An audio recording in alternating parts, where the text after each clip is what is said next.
जळगाव शहराचा climate action plan तयार करणं 2 वर्ष लाईन पंक्तीचं खूप मोठी जबाबदारी आपल्यावर पडलेली आहे. आणि या गेल्या 3 दिवसामध्ये आपण जो अनुभव घेतला हे एकदम 45-46 वरून आपण 24-26ला येऊन गेलो. आणि हे अपेक्षित नव्हतं आपल्याला, कारण आपण जळगावकर म्हटले तर साधारणतः 15 जूनपर्यंत आपण हिटमध्ये असतो आणि 15 जून नंतर आपला पावसाळा. आज 15 मेलाच आपण शांत होऊन गेलो. मग हा चेंज का होतो? कारण सिलेबसमध्ये आपण जून ते सप्टेंबर हा पावसाळा असतो, आपण शिकलेला आपण शिकवतो पण आता हे दिवस संपले. म्हणजे कशामुळे संपले? ते आपल्या वागण्यामुळे संपले. काहीतरी रिस्ट्रिक्शन्स आपल्याकडे असावेत, आपण काहीतरी नियम फॉलो करावे म्हणून शासन आणि पूर्ण जागतिक लेवलला याच्यावरती काम चालतं. जळगाव शहराचा ॲक्शन प्लॅन तयार करण्याचं काम आपण MST महिला हाऊसिंग ट्रस्ट अहमदाबाद यांना दिलेलं आहे. त्यांनी ऑलरेडी अहमदाबादचा प्लॅन बनवला आहे. ऑलरेडी त्यांचं दुसरीकडचे काम चालू आहे, दुसऱ्या राज्यातही ते काम करत आहेत आणि जळगावबद्दल काम करावं अशी आपण त्यांना रिक्वेस्ट केली आणि त्यांनी आपल्याशी सामंजस्य करार केलेला आहे. आपण या ठिकाणी आज याच्याकरता जमलो आहे की जळगाव शहराबद्दल आपली आत्मीयता आहे आणि आपलं शहर एक सुंदर असावं ही प्रत्येकाची एक संकल्पना असते. आपलं घर सुंदर असावं असं प्रत्येकाची कल्पना असते. टाउन प्लॅनिंग जे खूप महत्त्वाचं काम आहे ते Amol Patil sir town planner या ठिकाणी उपस्थित, त्यांचे मी स्वागत करतो. आणि यासोबतच आपल्या सगळ्यांचं स्वागत मेरिको इंडस्ट्रीजमधून आलेले आहेत. त्यानंतर आर्किटेक्ट असोसिएशनचे मेंबर्स या ठिकाणी आले आहेत. गोदावरी फाउंडेशन्स, गोदावरी बँकेचे मेंबर्स या ठिकाणी आलेत. विद्यापीठ एन्व्हायरमेंट डिपार्टमेंटचे या ठिकाणी आलेत. जिया फाउंडेशन जळगाव ते लोक त्या ठिकाणी, त्यांचे स्वागत आहे सगळ्यांचं. योगी गिरीश पाटील या ठिकाणी आहेत. गिरीश पाटील खूप चांगलं काम पर्यावरणावर करतोय आणि त्याचा अनुभव आपल्या आणि जळगाव शहराचा असल्यामुळे आपल्या जळगाव शहरासाठी खूप आहे. आणि स्पेशल मुंबईला होता आणि यासाठी काल आपण जळगावला बोललोय आणि गिरीश पण या ठिकाणी आज उपस्थित आहे. मिशन गिरीनरचे सगळे मेंबर्स या ठिकाणी उपस्थित आहेत. हे सगळे लोक जे आहेत हे आपण माझे शहर माझी जबाबदारीमध्ये आपण काम करतो. जळगाव शहर आपण एक अभियान चालवतो जळगाव महापालिकेने की आपलं शहर सुंदर असावं म्हणून माझे शहर माझी जबाबदारी हे अभियान चालवतं. आणि त्या अंतर्गत आपण हा एक प्रोग्राम पर्यावरण विभागामार्फत ठेवलेला आहे. वातावरणीय बदलाच्या संकटाला तोंड देण्यासाठी देशाने वातावरणीय बदल राष्ट्रीय कृती आराखडा तयार केला आहे. महाराष्ट्र राज्यानेही आपला राज्य वातावरणीय कृती आराखडा बनवला आहे. त्याच धर्तीवर राज्यातील सर्व जिल्हे व अमृत शहरांकरता वातावरणीय कृती आराखडा बनवण्यात येणार आहे. त्यासाठी जिल्हाधिकाऱ्यांच्या अध्यक्षतेखाली जिल्हास्तरीय वातावरण कृती कक्ष व महानगरपालिका आयुक्तांच्या अध्यक्षतेखाली शहर वातावरणीय कृती कक्ष स्थापन करण्यात आले आहे. जळगाव जिल्हा हा राज्यातील एक प्रमुख कृषी उत्पन्न केंद्र आहे. जळगाव शहर हे उष्माघात, दुष्काळ तसेच पूर या वातावरणीय बदलाच्या संकटांना तोंड देत आहे. जळगाव शहराचा वातावरणीय कृती आराखडा या संस्थेच्या सहकार्याने तयार करण्यात येणार आहे. वातावरणीय बदल या महत्त्वाच्या विषयावर चर्चासत्र आयोजित केल्याबद्दल मी जळगाव महापालिकेचे अभिनंदन करतो. अभिजित घोरपडे सर यांनी खूप मोठं योगदान महाराष्ट्र राज्याला देत आहेत आणि दर 8 दिवसात ते फोन करतात किंवा कुठपर्यंत तुमचं काम आलं तर मी त्या प्रोजेक्टच्या मागे लागले. मी सरांना विनंती करतो की त्यांनी त्यांचं मत होतं. आज वातावरणीय बदल कृती आराखड्याची आपण बैठक आयोजित केलेली आहे. या बैठकीचं नियोजन आपण मागील जी 2 एप्रिल जी बैठक झाली होती या बैठकीमध्येच आपण 8 एप्रिलचं नियोजन केलं होतं. आणि जळगावबाबत ज्यांना तळमळ आहे आणि ज्यांना वातावरणात बदल व्हावं, ग्रीन जळगाव व्हावं, स्वच्छ सुंदर जळगाव व्हावं अशी तळमळ आहे, अशा सगळ्यांना बोलून घ्यावं म्हणून आपण सूचना केली होती. आणि जे कॉलेजचे टेक्निकली लोक आहेत या पर्यावरणाच्या बाबत जास्त चांगल्या प्रकारे आपला क्लायमेट ऍक्शन प्लॅन तयार व्हायला कमीत कमी आता आम्ही मागच्या बैठकीत विचारलं तर मॅडमने सांगितलं की 1 वर्ष लागू शकतो.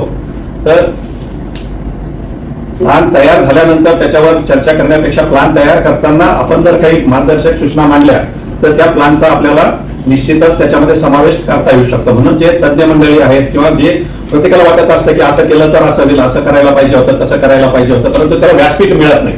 म्हणून हा फोरम आपण आज सगळ्यांसाठी उपलब्ध करून दिला आहे की आपला जो क्लायमेट ऍक्शन प्लॅन तयार होत आहे या क्लायमेट ऍक्शन प्लॅन मध्ये काय करायला पाहिजे, कोणत्या बाबीचा अंतर्भाव करायला पाहिजे, काय केल्याने काय होऊ शकतं.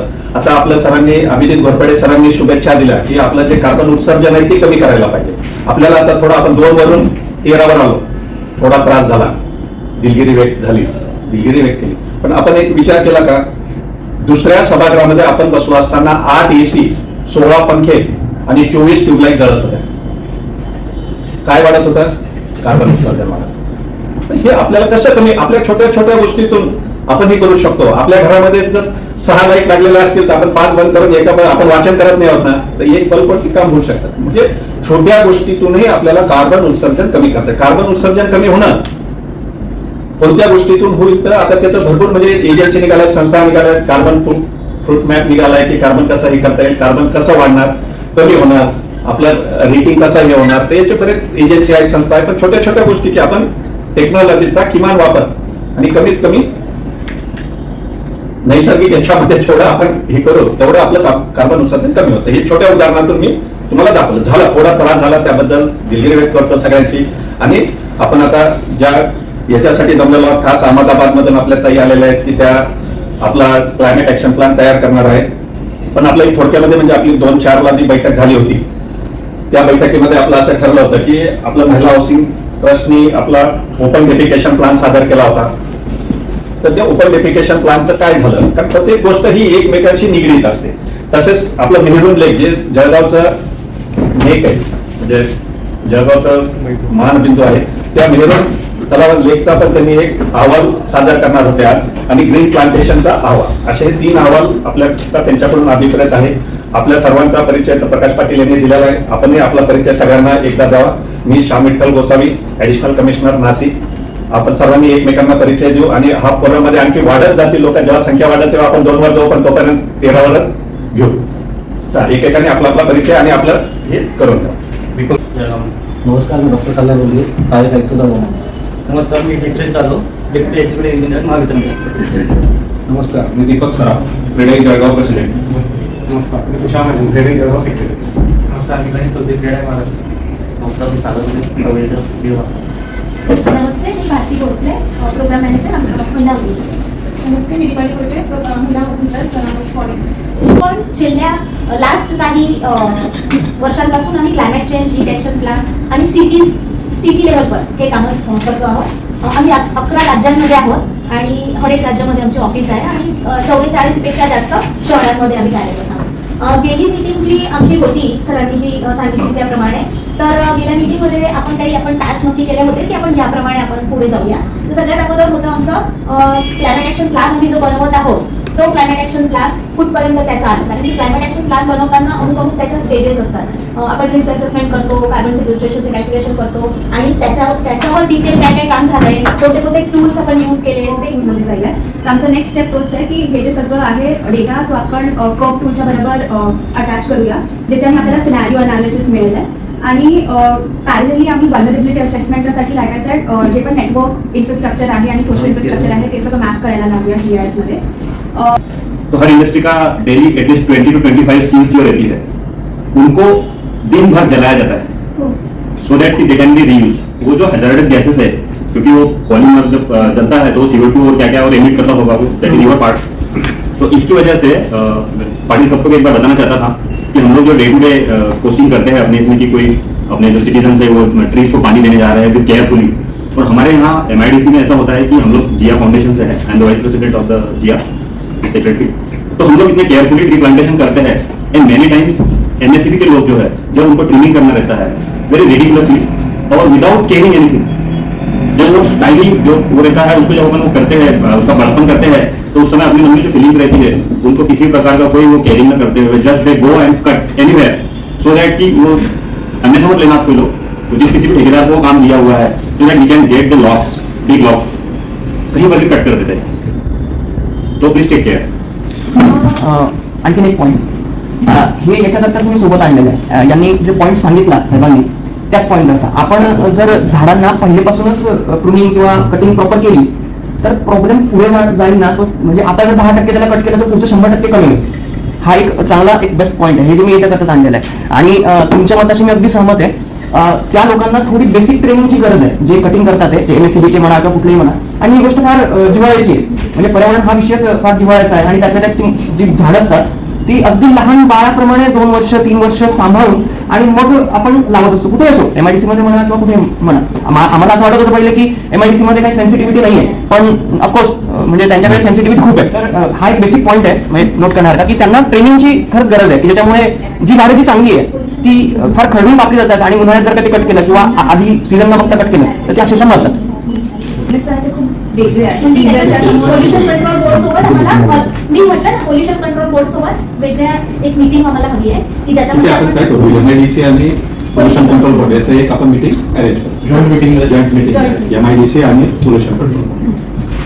MSCBचे जे तार आहे त्याच्या खाली जे झाडं येतात त्या झाडाचीच कटिंग केली जाते. थोडं MSCBच्या लाईन जिथं आहेत त्याच्या खाली असेच झाडं लावली गेली पाहिजे. त्यासाठीच आपला ग्रीन प्लांटेशन रिपोर्ट त्या मॅडम तयार करतायत. कुठं कोणती झाडं लावायची, कशी झाडं लावायची, कशा प्रकारे त्याचं हे करायचं, म्हणजे भविष्यात ते आहे आपलं पुढे आहे तो. त्याचं मॉनिटरिंग पण कसं करायचं तो पण आपण Very good. म्हणजे the amount of heat it reflects at evening time is tremendous.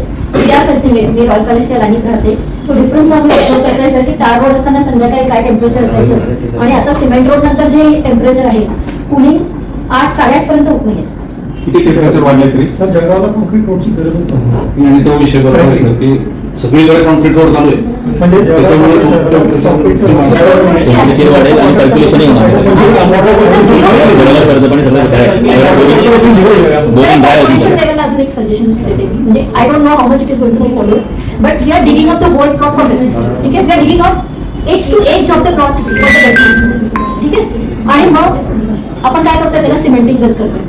Road आहे, पाथवे आहे, every plot is full concrete. कुठे sir percolation, zero percolation in the urban limit, zero percolation. आपण हे एवढं बोलतोय सर पण basic unit लेवललाच आपलं working नाही आहे. कॉन्क्रीट रोडवरती विचार मंथन करायला पाहिजे आपण. सर जळगाव शहरासाठी कॉन्क्रीट रोडची गरज नाही. म्हणजे काय होत आहे फक्त पॉलिटिशियन आणि कॉन्ट्रॅक्टर्सचं दिसत आहे आणि व्हेरी इम्पॉर्टंट होतं. सर ते सुंदर रस्ते होते, ते सगळे पेमेंटच्या जागी गड्डे झालेत सर आता आणि घाण आहे तिथे. इथं कसं तरी एक आग घातली पाहिजे की ते फक्त कॉर्पोरेशनच्या हातात. दुसरं compound wall to compound wall concretization किंवा टारिंग होतं. एक वर्ष असं आहे की तिथे आपल्याला कॉर्पोरेशनसाठी ते नाही झालं पाहिजे. इव्हन प्लांटेशनसाठी पण जागा नाही. प्रत्येक लेवलला एक ओपन स्पेस आहे. कमीत कमी जो काही सरफेस रेन वॉटर ड्रेनेज आहे ते असं करा की कमीत कमी त्या ओपन स्पेसमध्ये कुठेतरी मोठा सोपीट कम्युनिटी सोपीट तयार होतो. त्याच्यामध्ये ते पाणी दिलं आहे पण हवं म्हणजे तिथली वॉटर टेबल रेशो तरी खूप वाढतो. आपण चर्चा करू ह्या त्यांना पुढे तर जाऊ. Myself, Forum Member, and I am working as a development associate at Mahila Housing. यहाँ पर जलगांव का कोर बाउंड्री एंड जो उनकी प्रपोज बाउंड्री है एज पर डेवलपमेंट प्लान वो दिखाया जा रहा है जिसका एरिया है 68.24 स्क्वायर किलोमीटर.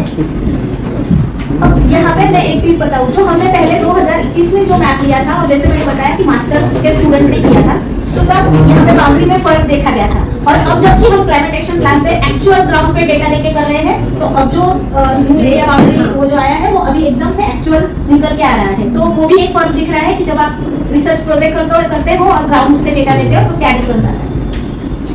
तो इसका रीच है वर्षा मॅडम, आपल्याकडे तो डाटा आहे. आपण सेन्सर ट्री सेन्सस करून घेतले कॉर्पोरेशन. हो, कॉर्पोरेशनने. आणि आपल्याकडे जवळजवळ 4,97,521 झाडं आहेत जळगाव शहरामध्ये. त्याचा पूर्ण ट्री सेन्ससचा डाटा आपल्याकडे आहे.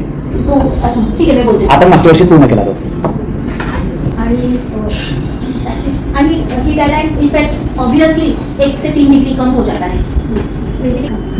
और ये जस्ट हमने कॉस्टिंग इसलिए हम देखते थे कि अगर हमको 1 लाख पेड़ लगाने हैं तो कितना अराउंड आ सकता है उसका एस्टिमेट. तो वो करीबन कितना 19 करोड़ 40,44,000. 3 साल तक का अगर उसको मेंटेन करना है तो हमारा कितना खर्चा है? 20 करोड़ जितना 3 साल. हाँ? 1 लाख झाडं. 1 लाख पर ट्री कितना खर्चा? अगर वो medium end large size tree है तो 2000 तक रहता है उसका डिगिंग देन ट्री गार्ड वगैरह का कंसीडर करके. और अगर स्मॉल साइज ट्री है तो 1000 तक वो हमें मिल जाता है. Number of size approximate 5 say 7 foot का, 4 से 7 फुट, छोटा नहीं. क्योंकि अब सोचिए जो हम प्लांटेशन कर रहे हैं ना, तो सबको मैंने जैसे बोला पब्लिक स्पेसेस उस तरह से हमने कैटेगराइज किया है. उसके अगेंस्ट हमने पर्यावरण सखी को ये कर दिया है और हर एक पेड़ को नंबर देके उस बहन को उसका रेगुलर मॉनिटरिंग करना है. और वो वहाँ पे जाके उसका फोटो क्लिक करके वो हमको डैशबोर्ड पे सिर्फ उसका दिखता है कि कितना माझं नाव दीपाली बोलते. मी 7 वर्षापासून महिला हाऊसिंग ट्रस्टमध्ये कार्यरत आहे. हा जो आम्ही सर्वे केलेला आहे हा 2022 मध्ये केलेला आहे. आणि हा सर्वे म्हणजे मेहरू लेकच्या आजूबाजूला जे 5 स्लम आहेत, न्यू लक्ष्मीनगर, सिद्धार्थनगर, भिवाडा, नेहरू, कटपुरा आणि तांबेपुरा, या 5 स्लमचा आम्ही सर्वे केलेला आहे. सुरुवातीला आम्ही या स्लम प्रोफाईल भरली होती आणि त्याच्यानंतर आम्ही तिथल्या म्हणजे महिलांसोबत व्हिडिओ शो आणि सेन्सरेशन मीटिंगद्वारे त्यांच्याशी आम्ही आमची MHTची इंट्रोडक्शन करून दिलं आणि त्यांना MHT काय काम करते याबद्दल त्यांना आम्ही सांगितलं होतं. नाही, काही प्रॉब्लेम नाही. स्वच्छ भारत अभियानामार्फत 12,000ची केंद्र आणि राज्य शासनाची सबसिडी आहे. 15,000 आली आम्हाला. आम्ही त्याच्यातूनही आमचं जे 5,000 शेअर आहे तेही आपण देतो. ये महबूब देखिए सगळे फोटोग्राफ है वो काका नेहरू के घर कहीं घूमते हुए मिले थे. अब आप इसको देखिए, महबूब ने जो कि लिटरेचर मैंने पढ़ा हूँ, करीब 50-60 लोगों से बात किया. मेरे साथ 4 लोगों की टीम थी, अलग अलग डिसिप्लिन के लोग थे, उन सबसे बात किया तो अब ये पता चला कि ये लेक जो है करीब 75 हेक्टेयर इसका कैचमेंट एरिया. इसमें करीब 300 से 400 इसकी जो बायोडाइवर्सिटी जो है, जो वनस्पतियां हैं जल की, वो इसके अंदर होती है. ये बताया गया करीब 110 टाइप की प्रजातियां जो बरसात के बाद आती थी मतलब बरसात के बाद आती थी, तो बरसात और गर्मियों में 110 टाइप के पक्षी आते। तो लेक जो स्वर्ग थी नेचर लवर के लिए, पर्यावरण प्रेमियों के लिए, बर्ड वॉचर्स के लिए और बाकी जो परिवार के लिए पिकनिक वगैरह है, जो भी आपने बात कही उसके लिए, तो लेक ये स्थिति लेक की रही है और पूरा सब कुछ था। और इसमें एक बार बताया, फॉरेस्ट वालों से मिले थे तो उनके रिकॉर्ड में है 21 या 22 टाइप के जंगली जानवर उन लोगों ने इधर आइडेंटिफाई किए थे। जो रिजर्व फॉरेस्ट है, नाम मैं भूल रहा हूँ, वो रिजर्व फॉरेस्ट और लेक दोनों को मिला है, तो यहाँ पे करीब 22 टाइप के वो जंगली जानवर भी यहाँ पे लोगों को मिला करते थे। और ये जो हार्टिकल्चर फार्म है इस तरफ में नीचे लेक के डाउन स्ट्रीम साइड में, तो जो मैरून बेर करके उसकी वैरायटी थी जो इस साल मैंने खाई, मतलब उस टाइम तो नहीं मिली थी, जब सर्वे कर रहे थे एक अलग ही टेस्ट उसका था, तो लोगों का कहना है कि ये टेस्ट भी चाहिए। तो मैरून की स्थिति लेक की थी और ये, तो इसके पीछे बहुत से कारण हैं। कुछ कारण ऐसे हैं कि जिन पर बात करनी पड़ेगी, क्योंकि डिक्लेयर लिखी गई थी तो कारण भी देखे गए थे। तो ऐसा तो था नहीं कि इसको एकदम सुधारने पहुंचे वगैरह समझे कि इसमें बीमारी क्या है। तो इसका जब ये सर्वे किया आप लोग कर रहे थे, तो यदि आप सैटेलाइट पिक्चर देखें तो 75 हेक्टेयर जो था जिसमें से पानी पूरा नेचुरल फ्लो से बरसात का आता था, वो पूरा डिस्टर्ब हो गया।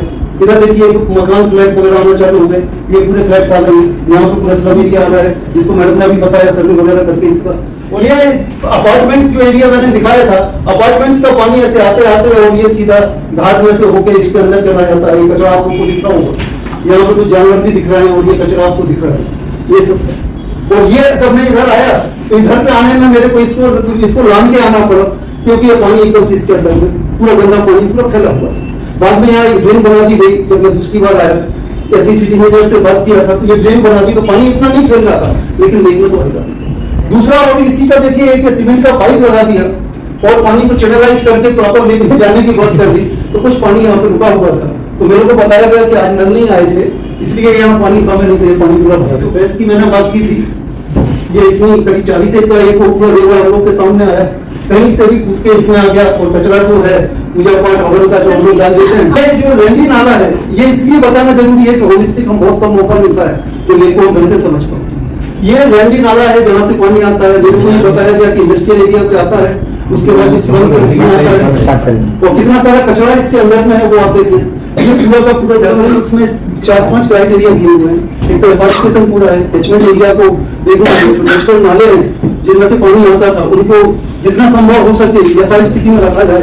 उस पर जो कि बहुत मुश्किल काम है, क्योंकि एक सिटी का मैप भी दिखाया था मेरे को जिसमें बहुत सारी प्लांटिंग और सब कुछ हुई है, तो वो है। तो ये इसके बाद में लगा कि इसमें जो पानी जो गंदा पानी आता है उसका एक सॉल्यूशन होना चाहिए। प्लांटेशन है और लोगों की कम्युनिटी जो अवेयरनेस वगैरह है वो सब तो जरूरी है, लेकिन ये गंदा पानी जो लेक में घुस रहा है जियोमॉर्फोलॉजी के कारण इसी तरफ स्लोप है, उसको चेंज करने को कुछ टेक्नोलॉजी ढंग से चाहिए। तो एक टेक्नोलॉजी प्रपोज की जिसको हम कहते हैं हाइब्रिड टेक्नोलॉजी, यू बॉक्स, जो सीवर को जो एसटीपी प्लांट है नीदरलैंड में डेवलप किया हुआ है, वो उस पानी को पूरा साफ कर सके। उस प्लांट की खासियत यह है कि एक तो ये लो ऑपरेशन कास्ट है, बहुत सारी टेक्नोलॉजी मार्केट में है, ये सबसे लो कास्ट पे चलता है, लो एनर्जी कंजम्पशन है, उसको चलाने में ज्यादा एनर्जी नहीं लगती है, इसमें स्लज कम निकलती है, कोई अलग से केमिकल नहीं डालना पड़ते हैं, और ये सेफ है, कोई इसके साइड इफेक्ट नहीं है वर्कर्स के ऊपर।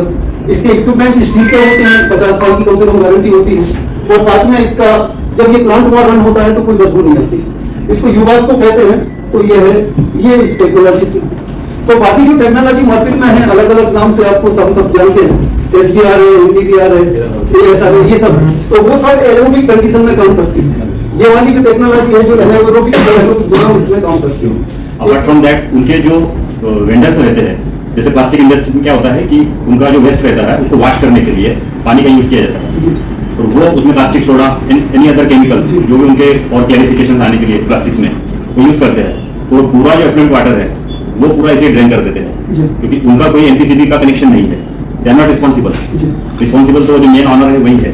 तो ऐसे अराउंड 100-200 जो लोग हैं वो इसी प्रकार का काम कर रहे हैं, वो एफ्लुएंट वाटर जो है वो उसमें छोड़ रहे हैं। तो मेरा ऐसा सजेशन था कि यदि अपन एक कॉमन एटीपी जो है वो यदि कहीं पर लगाए ऐसे सोर्स के इसमें, तो बेस्ट रिजल्ट आ सकते हैं। जैसे कि मेहरून लेक में आपने जैसे सजेस्ट किया ये जो लेडी नाला से जो भी कुछ आता है तो वो MIDC से ही आता है, और मुझे जितना एक जजमेंट आ रहा है कि उसी एरिया में काफी कुछ वाशर्स जो है वैसे है, सेम प्रकार का एक फिनोमिना जो है उमिया खेड़ा तालाब के आसपास डेली हो रहा है। Maroon lake government of India ने नासा से एक एटलास बनाया है वेटलैंड्स का, जो पब्लिकली अवेलेबल है, end wetland act data maroon is notified as a wetland, और वेटलैंड प्रोटेक्शन एक्ट 2017 के तहत उसके रेगुलेशन अलग होते हैं। तो एक तो चीज ये हो गई कि हमें उसको इस एस्पेक्ट से देखना पड़ेगा। दूसरा, आपने एक हाइड्रोलॉजिकल सॉल्यूशन बताया है, लेकिन जैसे इन्होंने कहा मेहरून लेक ये मुगल इरा के साथ रिलेट करता है, उसका नाम भी मेहरून से आया है। तो मुगल लेक सिस्टम की एक अलग इंफ्रास्ट्रक्चर होती थी, तो मेहरून ये अकेला लेक नहीं है, उसको एक सब्सिडरी लेक है जो वाटर वहां पे देता है। तो अंबारझरी लेक अगर आपको पता होगा तो अंबारझरी लेक का सीधा कनेक्शन आता है मेहरून से, और मेहरून में कुछ करना है तो अंबारझरी लेक को हम छोड़ नहीं सकते।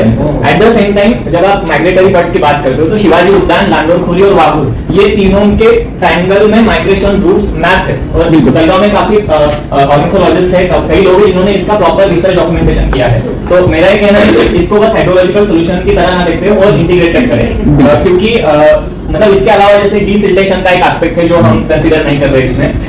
जब अमृत का बात सर आप कर रहे थे, इसलिए मुझे पूछना है क्योंकि हमारे 5 जोन में ऑलरेडी जो एग्जिस्टिंग सीवेज लाइन है वो आती है, तो क्या हमारी एग्जिस्टिंग प्लान सीवेज लाइन में हम मेहरून की पेरीफेरी को कंसीडर नहीं कर रहे हैं क्या, ये मुझे पूछना है। और अगर कर रहे हैं तो अलग से हम क्यों इस पे और इंफ्रास्ट्रक्चर और पैसा खर्च करना चाहेंगे। और अगर करना भी हो तो already government of India is promoting the nature based solution wherever it is like जहां पे हो सकता है। Pune municipal corporation, PCMC municipal corporation बताया ना अभी, उस हिसाब से हमने भी स्टडी किया हुआ है। हमने नासिक से एजेंसी बुलाई थी और वो जैसे मैडम ने बताया था कि हमारे इंजीनियर ने जो सर्वे किया और जो प्रोजेक्ट बनाया तो वो जो पानी साफ करने के बाद जो छोड़ना है ड्रेनेज में वो अपर साइड में जाना है, तो उसके लिए बहुत सारा खर्चा लगेगा, मेंटेनेंस लगेगा, उसके लिए कंटिन्यू मशीनरी चलाना पड़ेगी 24 आवर्स। तो इसके लिए अलग दूसरा सोल्यूशन क्या हो सकता है, तो हमने वो नासिक वाली एजेंसी जो बुलाई थी उनसे हमने सर्वे करवाया था, तो उसने 2 पर्याय दिए थे। एक तो ये सारा पानी मेहरून तालाब की तरफ ही आने वाला है, उसको दूसरा पर्याय नहीं है। तो पहला पर्याय है इंडिविजुअल एसटीपी प्लांट बनाना है हर ने और पानी साफ करके छोड़ना है। दूसरा, ये सारा पानी पाइप द्वारा या तो अंडरग्राउंड वाटर की तरफ से या बाउंड्री की तरफ से जो नेचुरल स्लोप है उस स्लोप को पकड़कर ही मेहरून तालाब को क्रॉस करके जो उधर मेहरून गार्डन है, शिवाजी उद्यान बोला जाता है, उस गार्डन में लाना है और वहाँ जो हमारा एक बंधारा है, बंधारा को लगकर मेन नाले में छोड़ना है। फिर नाले में आने के बाद वो ऑटोमेटिकली हमारी एसटीपी पे आने वाला है। हमने उसकी भी कॉस्ट निकाली थी। तो दोनों कॉस्ट इतना हायर है, लेकिन ये एसटीपी प्लान के लिए जो जगह बना है आज मेहरून तालाब के एरिया में हमारा ऐसी जगह अवेलेबल नहीं है। जो भी लैंड है वो सारी प्राइवेट लैंड है और हमारी फिर इतनी जगह मैंने इसलिए पूछा था कि अगर करना है तो फिर आपको तालाब का उतना एरिया मटेरियल डाल के बंद करना पड़ेगा, वो ठीक नहीं होगा। तो मुद्दा ये था सर, हाँ ये पूछने का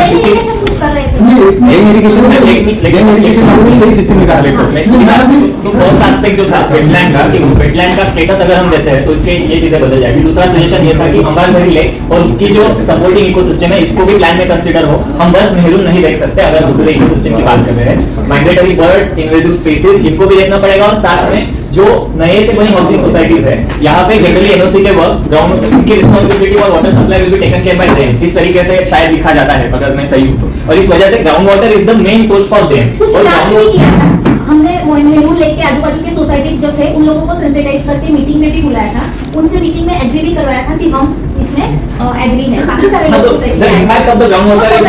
इन्वॉल्व किया गया था।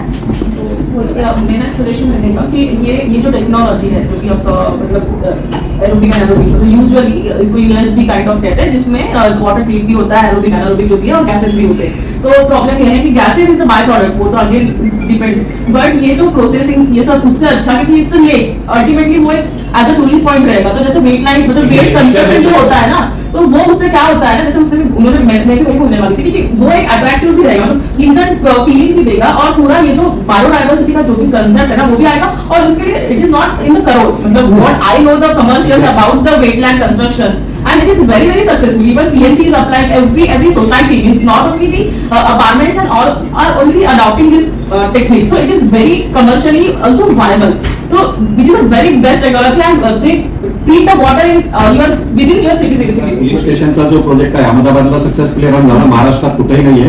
आपण हा एसटी महामंडळाने आपल्याला एनओसी दिलेली आहे, आपण नाविन्यपूर्ण योजनेतून जिल्हाधिकारी कार्यालयाला हा प्रस्ताव पाठवतो। तर आता ठराव आणि टीएस वगैरे तुम्ही या महिन्यामध्ये कंप्लीट करा। त्यातले एक्सपर्ट जे आहेत ते पण आपल्याकडे आले आहेत। त्यांनी नागपूर रेल्वे स्टेशन जे आहे ते नागपूर रेल्वे स्टेशनला पूर्ण फ्लडिंग केलेलं आहे यांनी, आणि आमच्यासाठी प्राऊड असं आहे की ही व्यक्ती जळगावची आहे। खाली धागा इतरत्र धागा लावतात नाळीबाजारने म्हणजे पावसाळा सुरू होता आपण पाहिलं काल इतकं नुकसान झालं, सगळ्या त्या झाडांच्या फांद्यात पडून त्या लाईन तुटल्या, चोवीस दिवस घंटे लाईन आली कापावं। नमस्कार मंडळी, जळगाव म्युनिसिपल कॉर्पोरेशन जीएमसी आणखीन एक मीटिंग झालेली आहे। क्लायमेट ऍक्शन प्लॅन संदर्भात जी रिपोर्ट किंवा ऍक्शन प्लॅन जो तयार करणार होती मंडळी ज्यांना दिलेलं होतं हे सगळं कामकाज, त्यांच्या आणि काही पर्यावरणदूत, काही संस्था, काही इतर मंडळी जी पर्यावरणाबद्दल काम करतात त्यांच्या सगळ्यांची समन्वय घालून ही एक मीटिंग होती आराखडा तयार करण्यासाठीची. ही मीटिंग जी आहे ही फार जळगावच्या दृष्टीने फार महत्वाची ठरली. बरीच मंडळी, जळगाव शहरातली बरीच मंडळी इकडे उपस्थित होती आणि प्रत्येकाने जे पॉइंट्स फार सुंदररित्या मांडलेले आहेत आणि अर्थातच पुढे येणाऱ्या काळामध्ये म्हणजे जसं की एक 2 ते 4 महिन्यामध्ये या सगळ्या गोष्टींचा जो इम्पॅक्ट आहे, जो त्याचा बदल आहे तो दिसून येण्याची दाट शक्यता आहे. आणि जे प्रकारे जळगाव शहरासाठी ही फार सुंदर आणि हरित क्रांती घडवणारी अशी एक मीटिंग आज झालेली असं म्हणायला हरकत नाही. पाहत रहा AT ग्लोब न्यूज. धन्यवाद.